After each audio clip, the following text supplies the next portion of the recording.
Hey guys, this is Martin King, and we're having another installment of the Skilled Trade Rescue podcast. And this series, we're talking to real live technicians that are working in the field every day. And I am really pleased to have Josh Canfield with me today, and he's going to be talking about his skilled trade experiences and some of his successes, some of his challenges, and hopefully those of you out there that are working in skilled trades are going to pick up some tidbits of knowledge and perhaps help you enhance your skilled trade journey. If those of you are out there who are considering skilled trades versus maybe even going to college or just sort of sorting things out, try to figure out what you do, I think this will be a really good exposure to other ways to make a really good living without a college degree in many cases. So Josh, welcome to the podcast today, man. How you doing? I'm great. Thanks for having me. You bet. You bet. So why don't you share, your story with the audience out there, like, what you did right out of school and how you, basically how you ended up where you are right now. Tell us about what you're doing and that kind of thing. That works. Thank you. I had a pretty fun ride actually to come into the trades. I had started out going from high school. I had pretty good grades and all that kind of stuff, and I went to college to actually be a minister, and spent like 2.5 years there. I didn't want to get into debt, and that kind of put me in a position where, well, private school and all that, it's a little hard to do at 20,000, $20K a year. So I decided to leave. I had met the love of my life at that point, so I guess I got everything I needed out of it. And so I decided to just head on out and start life. So I went out and I got a job, and it was a warehouse job, and it was okay. I was making good money for somebody of my age and experience, but bored. Man, bored as you can get. It's the same thing every day. I was told it was going to take me a year to master the machines we were working on. 3.5 months, I'd pretty much gotten all the way to where you wanted to be. So I just found it very boring. I found the politics inside of a group that's constantly the same people to be tedious too. So I said, all right, so I'm going to look for something else. So I started looking for anything else. I was sales jobs, everything under the sun. Like, I just don't want to be here. And I got really lucky. It was in, let's see, I've been doing this for 17 years now, as of March. So this was long enough ago that we still had classified ads that you could look up to find a new job. I remember when they had newspaper made out of paper, that kind of thing. Yeah, that one. Yeah, you opened it up and people posted things and put things in there for you to go after, right? So, shockingly enough, that's where I actually found my HVAC job. There was a guy out of a little town doing his own one-horse operation at the time, and he was looking for, and this was 17 years ago, 2005, when the economy was booming. And it was a little bit like now, where getting people for the trade was tough. It's tough for the trade guys to find that new guys. And if you were small, it was really hard to hire guys because they were getting premium dollar then too. So I got started. I went in for an interview because the other thing that said we'll train the right person. I have a little bit of a background in cars and stuff like that, as far as just regularly fixing my own, and a little bit of repairing stuff around my parents' house and all that. So, and I've always liked mechanical things. So I was like, all right, well, at least all I can do is see what he says. Mm-hmm. So we sat down for an interview, and he said, all right. He said, I like your attitude. He said, I'll give you a shot. And he said, okay, so what's the pay? And he ended up offering me more. Like I said, it was a booming market. So I got a couple bucks more an hour to go there than I was actually making in the warehouse. So I was like, all right, hey, I'm out of the warehouse and I'm about to learn a new trade. Mm-hmm. So I show up 2 weeks later And the guy who's training me tells me, he's like, all right, well, he's like, I'm going to be here for 2 weeks. So I find out when I get there that the reason that they were training the right guy was that, yeah, that their guy was about to go on a missions trip, a year-long missions trip. His training happened in 2 weeks. He would then be back for a month, and then it was going to be me. Wow, talk about So, ready, set, go. Because so you were totally new. You didn't know anything. yeah, so I knew basically how to read a meter. I didn't know anything about gauge sets, nothing about refrigeration. I hadn't went to school. I had nothing, man. It was here we go. I hop in the truck and I ride with the guy for 2 weeks. He has me throw gauges on, probably shouldn't have because I didn't have my EPA yet, but, he's got me, testing stuff. And, he was really good. He had actually, taken the NATE courses. He was a NATE certified technician. He had come straight out of high school. He'd started in high school taking those courses. And he'd been working, during high school, he'd been working with this guy. But he taught me enough to get started, and it was crazy. First and foremost, it'd be crazy no matter what you were doing, right? Residential, anything. The place I worked at was, like I said, a one-horse shop, and he had left a refrigeration company. So he was doing everything from, the year and a half I was there, I got exposed to everything from rack refrigeration to, steam kettles, fryers,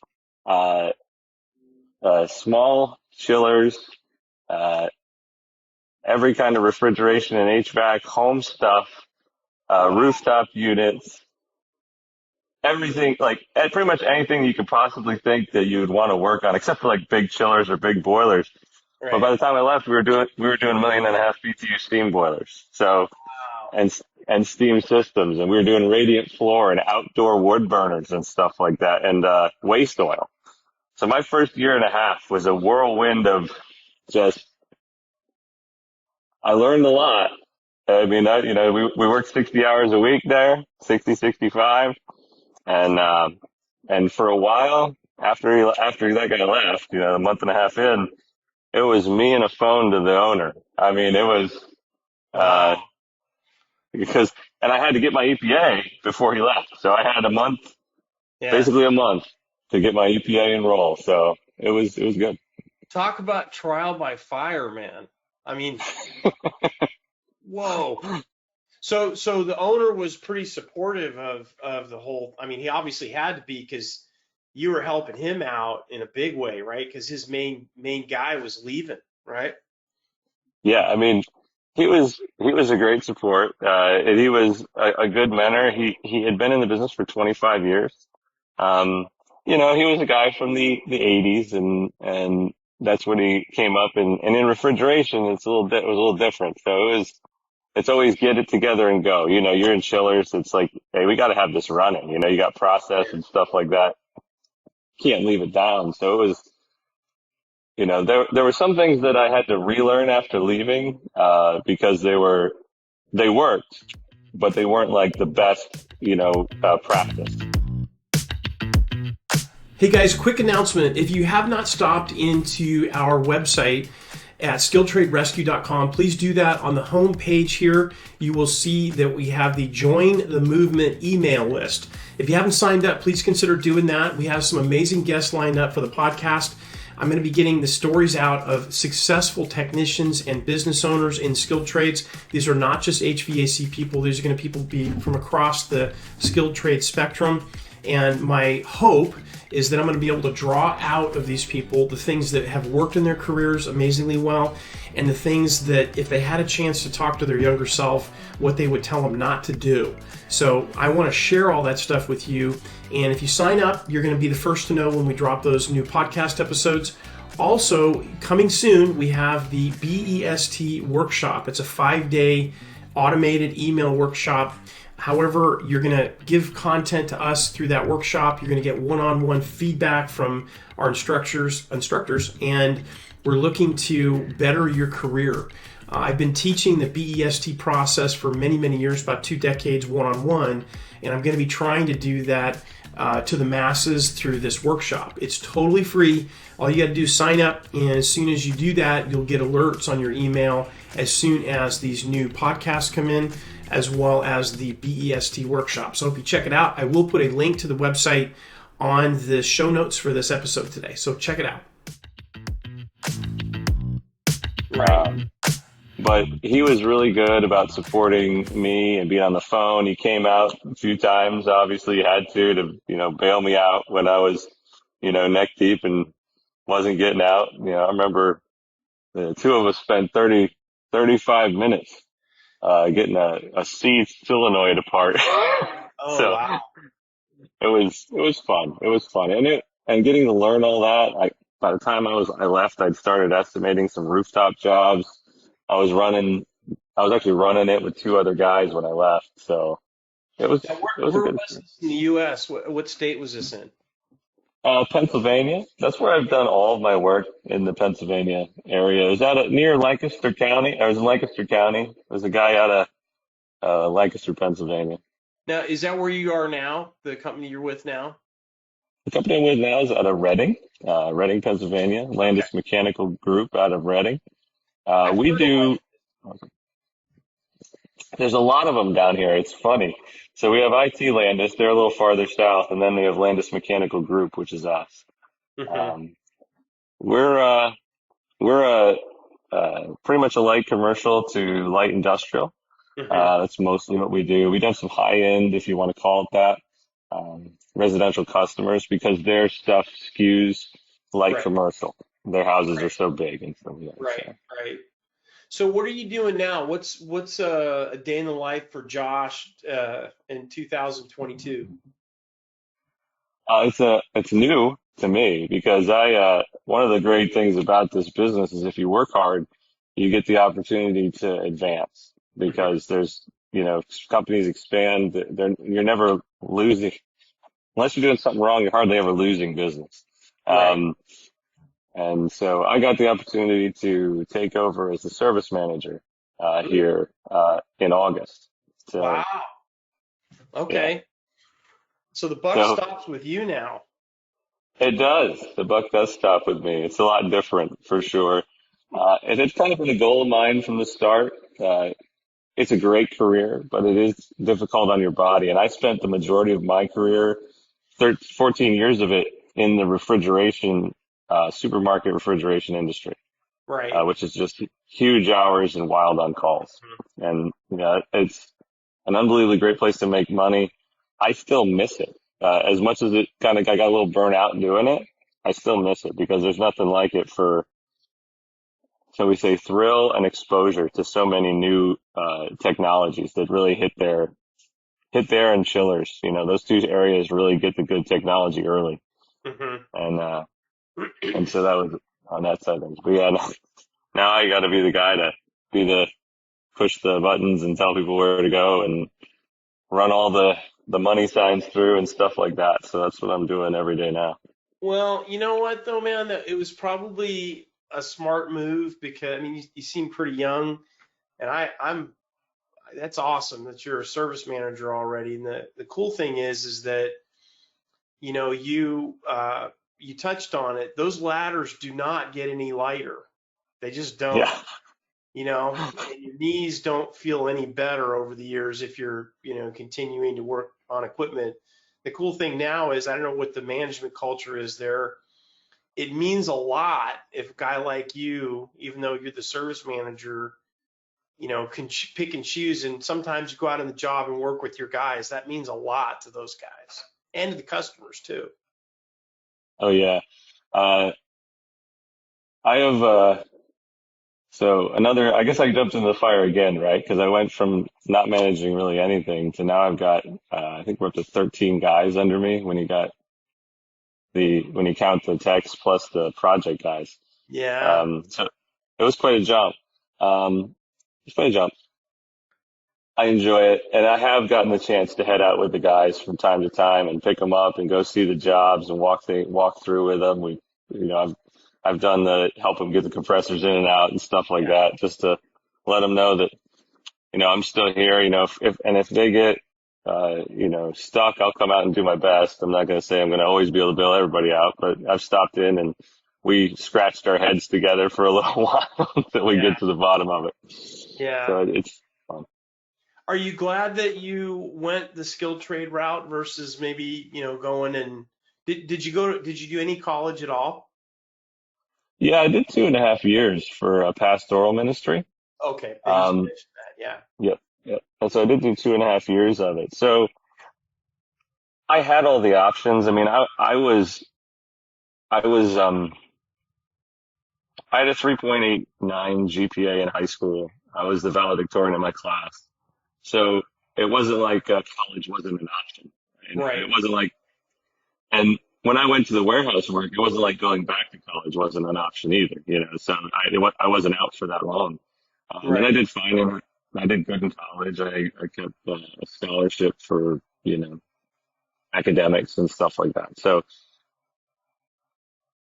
but I've never regretted sticking in the trades and doing this. Like, Yeah. there's something about the way you learn. Even if you're somebody who can get things by book, and something that helps a little bit, if you can read a book and a manual and pick it up without being shown, it's a little easier sometimes. Mhm. I find, but at the same time, there's nothing like being able to go out and the satisfaction of just going somewhere, it's not working, and you push through and you get them working, Mhm. and you learn every day. Like, and I've met so many people who failed or dropped out of school who were absolutely brilliant Right. and knew so much. And it was so nice. It's been really nice to have the eye-opening opportunity to work with guys who I would never have had any real interaction with if I would have been collegiate or doing all this other kind of stuff, Yeah. and really get an understanding for their life and find out just how much how diverse the group of people that are actually brilliant people doing great work is. Yeah. No, I agree for sure. So tell the audience about like a career success that you've had, Josh. Like something that really made you feel good about what you do. Maybe a situation, evolution of a relationship through skilled trades. Something that kind of gives an idea of what you do is all about. Hey guys, I have an exciting announcement. We just recently made some updates to our 3 most popular online courses at processchilleracademy.com. If you're a technician that's looking to improve your skills a little bit, maybe get some specialized training to be of more value to your customers and your employer, or if you are an employer, a contractor that is looking to augment your existing in-house training with online training that can be accessible from any device, this is a really great opportunity. Just go to processchilleracademy.com, just scroll down on the homepage and you will see the course area. If you go into the course page, you will see that we are currently, for a limited time, we have a promo code of Chiller Pro that will save you 25% on any one of these courses. So I hope you check it out, and I'm looking forward to seeing you in class. Can I tell two? Um, Absolutely. so So I'll do the relationship side. I worked for a company at one point in refrigeration called Remco Incorporated out of Allentown, Harrisburg. I think they have almost 500 trucks on the road right now. So they were huge. And they did invest in training. And one of the things that they gave me an opportunity to do was to train, uh, guys, as a class trainer. And I Mhm. was able to do that. And I was able to, develop a relationship with a couple of those guys. And, one of them, um, who I still kept in touch with from time to time, I was able to train him and he moved on, but he moved on to another job. And it really was interesting to see him grow. And so from there, I had the opportunity to become a trainer at Weiss Markets. I was an apprentice trainer at Weiss Markets. I ran with a guy for 6 months. And, that guy, uh, his name was Jesse, and we spent 6 months together. Same truck, back and forth, whole nine Get to yards. know And you really get to know him. And he was in a formative time of life. So he was about to get married. And then they, got married, and a couple months later, they're pregnant with their first kid, and all the ups and downs of that. And all that happened during the he had just gotten married when I met him. So 6 months, I got to see it all happen. And, wow. and then we both moved on, and he moved on to a great job and a great spot. He's now he just texted me like 3 days ago out of the blue. Hadn't heard from him in a while. And he's like, man, it's going great. He said, yeah, I'm a trainer,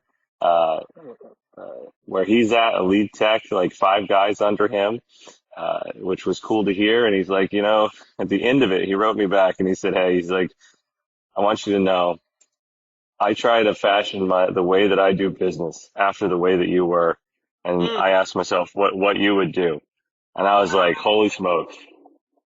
Like, you can't win any bigger than that. Like, yeah, that's about as good as it gets right there, man. right.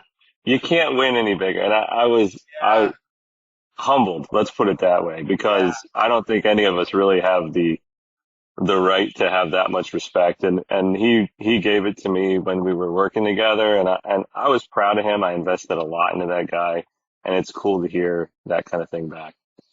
And Let me ask you a quick question about that. Did it surprise you, Josh, that maybe he was paying more attention to the way you were behaving and doing your work than you thought he was? yeah, it did. I mean, we had some great conversations, Right. but the idea that he was paying so close an attention that he was actually Yeah. fashioning his way of doing things after what I was doing Yeah. was shocking. Yeah. Well, one thing I'll advise you on, Josh, you as a manager now, you can count on those guys. They may play it off like they're not really paying attention to you, but people are paying very close attention to you. That they're always people are always looking more at you than you think they are. I'm sure that's true. Yeah. I do my best every day, and hopefully I'll cross my fingers, right? It's good enough. Yeah. As far So as that what's the next? goes. What's story number two? Story number two is probably the most satisfying outside of relational, thing that ever happened to me, and it happened to me at Remco.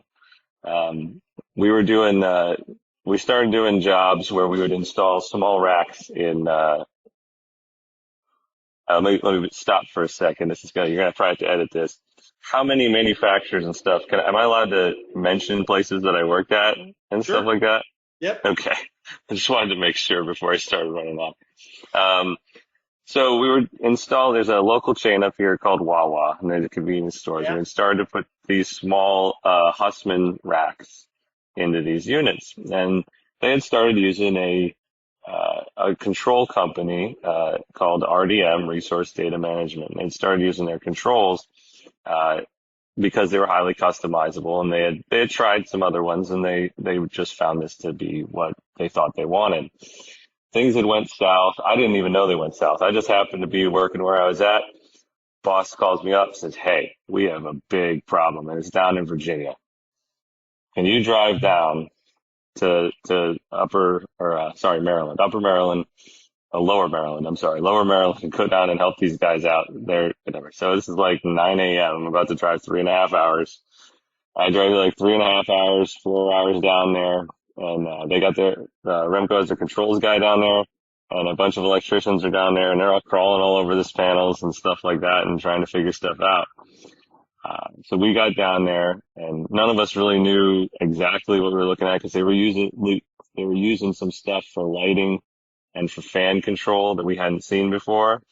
Um, they were basically breakers with a contactor built in, but we Right. didn't know that at the time. So we ended up jumping some stuff out and getting it running and stuff like that. And we didn't get home till 11 o'clock, midnight. I was back by the time I got back home. And then we spun back around to go down the next day. They said, hey, they want you to come back down because you figured out most of what was there for them or with them. So go back down and see what you can do.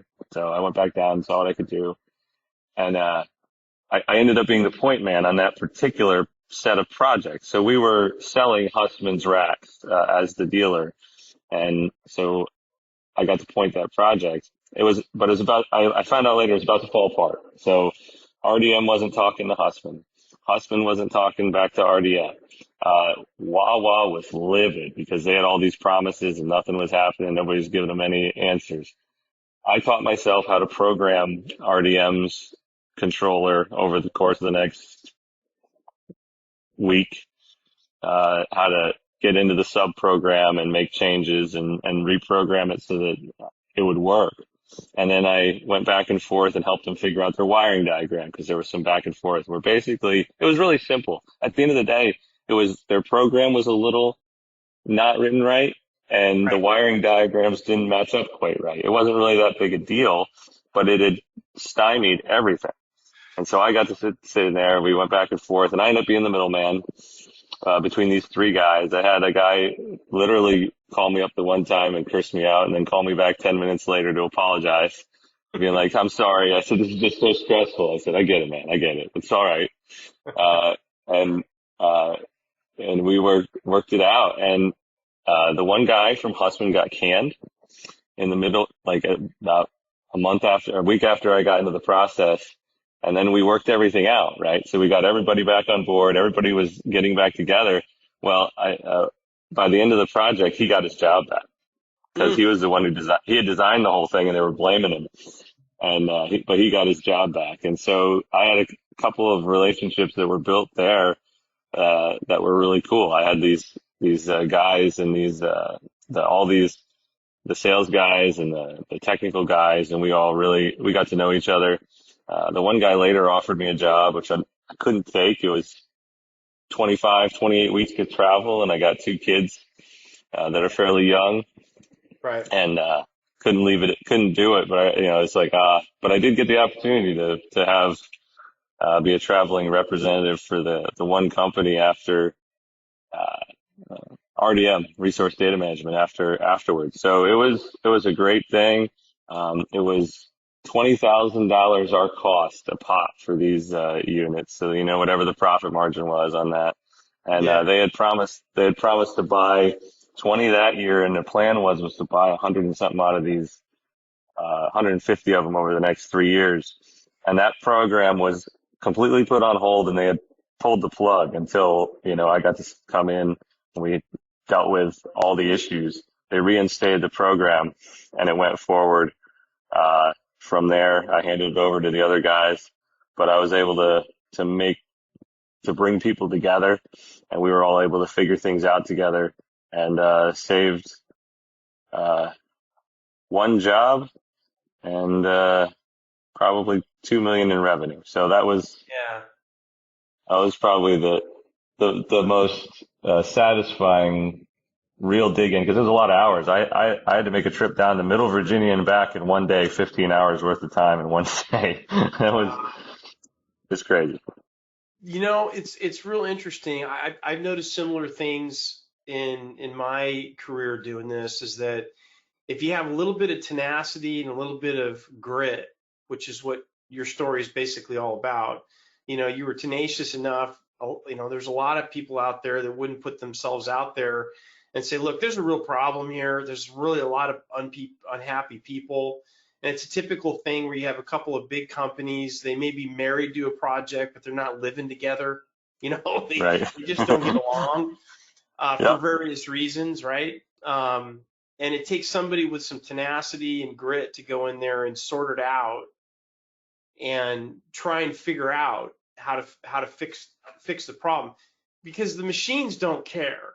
They don't care No. about politics. They don't care about who doesn't like who.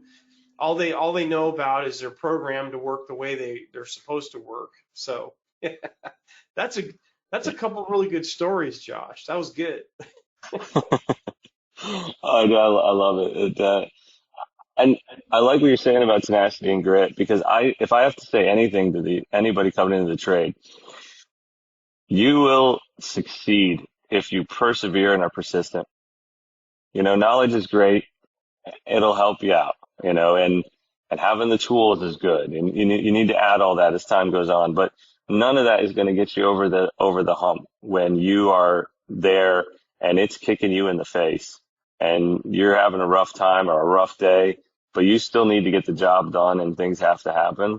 If you got perseverance and you push through and you figure it out, not only is it the most rewarding moment of your day, every day that you do that, Right. but you're going to be successful. I mean, and people will eventually notice. It can take 5, 10 years. It's not Yeah. like it happens overnight. But Yeah. if you really push through, it makes a huge difference. And all of the people who've been successful around me that I've been able to talk to and stuff, have always had that. Well, you basically answered one of the questions I was going to ask. Well, So that's good. yeah, you did. You nailed it. And I'm just going to let that stand on its own. That was perfect. So, what are some of the challenges that you're facing in skilled trades right now? And what are some, let's look at that first and then kind of pan out, open the lens up a little bit. What are some of the challenges that you're seeing in the skilled trade industry in particular right now? I think for me is let me back up. I'll put it as when I was in the field because I just got out. The hard thing in the field is everybody things are getting faster. Even over 17 years of doing this, you have more and more. When I was in the field, we'd have people like, "Oh, you're gonna get it running," or "Oh, this has got to be this or got to be that," and they just called it in for it, 3 hours ago, and there was less of that. Even 15 to 17 years ago, there was less push, Hmm. less like get on it, and that was tough, because you have to. Speed is great, but being right and correct and getting it done right is better. Right. Um, that that's hard to do when everyone else around you wants to have it done sooner. And Hmm. so that when I was a tech, that was probably one of the most difficult things. I think finding local training when I was a tech was tough. I wasn't. You can travel, but even that's specific to the manufacturer. So it was tough around here to get localized training as far as stuff that was easily accessible as a tech. And then as a service manager, I'm going to sound like a broken record for anybody else who's been around. Uh, it's tough to get enough people. I mean, it's just a growing industry with growing business, and we haven't hit the retirement bump yet, but 5 years from now we will. And so, we're going to have a few people leaving, and they're really good. So, we have that, and we have a lot. Luckily, we do have a good set of young guys, but a lot of our guys are in their 40s and 50s, and that's the majority right now. So we're still trying to build into that young group. Hmm. Yeah. How are the wages doing? Are you guys union or non-union with your current company? Current company, we're non-union. I've never worked for a union. I'll Hmm. say this: I support the union wholeheartedly. I think they do great things for wages, but also for training. They're a great place to get to train. They do awesome work. I just Hmm. have never happened to work for one. Right. Uh, we're non-union, but we pay really well. I'm not gonna, like I said, sounds like I'm gonna toot our own horn. We do. We pay really well. Um, we are within a couple bucks. Our package is within a few bucks of a union contractor. And Hmm. I credit that to the fact that we're a specialty group. We do Right. rooftops and stuff, but we do chillers and we do a lot of really big boilers and specialty operations. So that makes a big difference. So, generally speaking, let's say you get somebody, that is brand new, just getting it started, you start them off as a maintenance tech typically. Yep. What are you starting your guys out off at? And then once they get through all your training and stuff and they get to a lead tech level, what's the range in pay in general? Right. And That what's the timeline from the time they join you to the time you get somebody who's intelligent, has Yep. all the characteristics, wants to work. What's the pathway? The pathway can be pretty fast.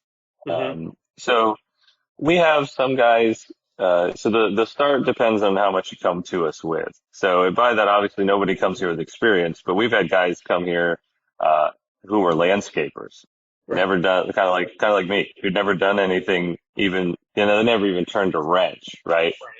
Honestly. And so those guys will start off at maybe 15, 16 bucks an hour. Mm-hmm. They'll be changing filters. We don't really let them even turn a unit off by themselves. So they're paired up with people for quite a while. Not about 8 months, a year. That guy's at 17, 18. He's probably, now that he's doing schooling, we'll see him in the 20 range in the next year or so, I would guess. Mm-hmm. Um, and then, if you come in though and you have experience as far as like you went to school, Mm-hmm. we're hiring those guys in between 18 and 20. The upper range guys are getting 40, to 45 an hour, give or take where they're at and who they are, how Mm-hmm. long they've been in the field and what all that kind of stuff, what their specialty is. But we're definitely, most of our top techs are around 40. And then we in the middle, it's probably, I'd say it's a 5-year plan. If you want to get for yourself from say 18 or 20 and you want to ramp your way into, being in that 30 range, Mm-hmm. it's probably about 5 years to get there. We have, 3-year training programs that we're using at this point Mm-hmm. as well. What kind of benefits are standard out in your market? Our market, standard is health insurance is paid for to some level. It's pretty standard in our market for, some level of help with like the family and stuff like that. But, uh, usually in most places, yours for you personally is paid for. Mm-hmm. There's almost always some sort of a 401k match or something like that involved in our industry at Mm-hmm. this point. You get your truck, which is, a pretty big deal in this day and age because you don't have to pay for gas to get in and out of work. Right. That's Uh, big now, for sure. yeah. And, and we provide a lot of like the major tools and stuff like that. And that's becoming more and more normal, as far as that goes. And, you get, uh, so our match is like 3%, which is, of your total pay, which goes in every year, no matter what you do. Mm-hmm. Here we have great owners here. So we have like, ours is a little more family atmosphere. We'll do Christmas parties and some bonus structures and stuff like that in there. Mm-hmm. But I would say that in general, you're going to get, a benefits package that's going to include, pretty solid health insurance, and you're going to get, a retirement plan pretty much no matter where you go of any place of any decent size. Yeah, that's good. Yeah, that's very good. That's helpful. I've been on this mission, uh, and I'm going to be launching a national poll pretty soon. I'm trying to get the technology straight, but Yeah.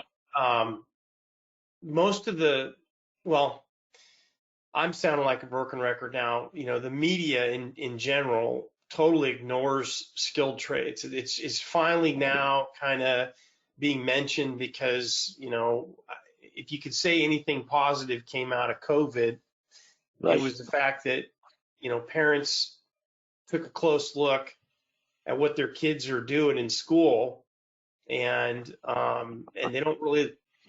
they're not real super excited about it. They're finding Right. out that what's been happening isn't quite what they thought. And finally, skilled trades is getting a little bit of legs, and I'm trying to get some real information out there about what you can actually do in skilled trades. And um, I quote this all the time. The Bureau of Labor Statistics, they quote wages. I don't know if you've ever looked at Yeah. that, but I have. it's ridiculous. I mean, it's not even close to reality. I'd say maybe half of what reality is. If they'll report on a market, Pennsylvania. Oh yeah, you Yep. can make $20 to $25 an hour as a journeyman Yeah. HVAC tech, and I'm like, if you get a shop only willing to pay you $20 or $25 an hour, they're gonna You, have a real you're at hard the right. time finding people. Yeah. And the service that you're going to get out of it isn't going to be that great Yeah, either. not so good. Yeah. put your Yeah. tools down and step away from the equipment. Yeah. Right. Like, could you change the filters and leave now? Yeah. So Oh, anyway, that's really good. That's good. So hey, yeah, this is an incredible career. yeah, that's awesome. So Josh, if would you be comfortable with providing your email address or an email address to where, if there's a parent out there or maybe somebody a budding HVAC tech or somebody's considering, maybe they can send you a question or two. Don't abuse it though. I won't put email addresses out there anymore. Yeah, no, absolutely, absolutely. I'm more than glad to answer whenever I get the chance. I'll give you my personal just in case. JHCAN and then at QRMZS.com. And I'll go over that again. JHCAN at QRMZS.com. Perfect. Thank you, Josh. And let me just put it out there, guys. Don't abuse them because I don't want to hear complaints from Josh about you guys sending crazy stuff. Yeah, exactly. Just questions about the trade and we'll be good. Yeah, that's right. Yeah, no dating questions or relationship stuff. Right. No, not that kind of email. So, hey, before we split it off here, Josh, what are some final? I mean, you said some really good stuff already, but like, what's some final words of wisdom to technicians out there that, or people who may be considering skilled trades as a viable career option? What's some parting thoughts? I don't think you can go wrong getting into the skilled trades. If you stay in it for 5 years, 7 years, or 10 years, you're going to have made a good living. You're going to have enjoyed yourself. You're going to have experienced the highs and lows in ways that you didn't know you could. You're going to be challenged. You're going to be pushed. You're going to enjoy learning, and the sky's the limit. If you want to start your own business, you can do it. If you want to, end up like me and this is what you want to do and you want to be in an office position, you can do it. And you know what? If you want to make 110, 150, 160,000 a year, and that's what you want to do, you can do that too. The trades is 110% an open market and a place where if you want to get it done, and if you want to work on a computer, that's what I forgot we get into that controls. If you don't want to turn a big wrench, you want to turn little screwdrivers and you want to program things and run that's a huge part of what's coming up in this industry. I've got people that are interested. We're going to start training techs to do that kind of stuff here in the next year or so because that's the future. So if you want to do that, that's available too. There is almost nothing that you can't get into in this industry. So that is it. I hope you enjoyed this episode. I very much look forward to continuing to connect with you. Please don't hesitate to send me messages on LinkedIn. I'm on there all the time. Or you can reach out to me on my email. I'm at mking@processtooleracademy.com. And until next week, when I give you the next installment, I wish you a great week. And I will connect up with you again soon. Take care now. Bye-bye.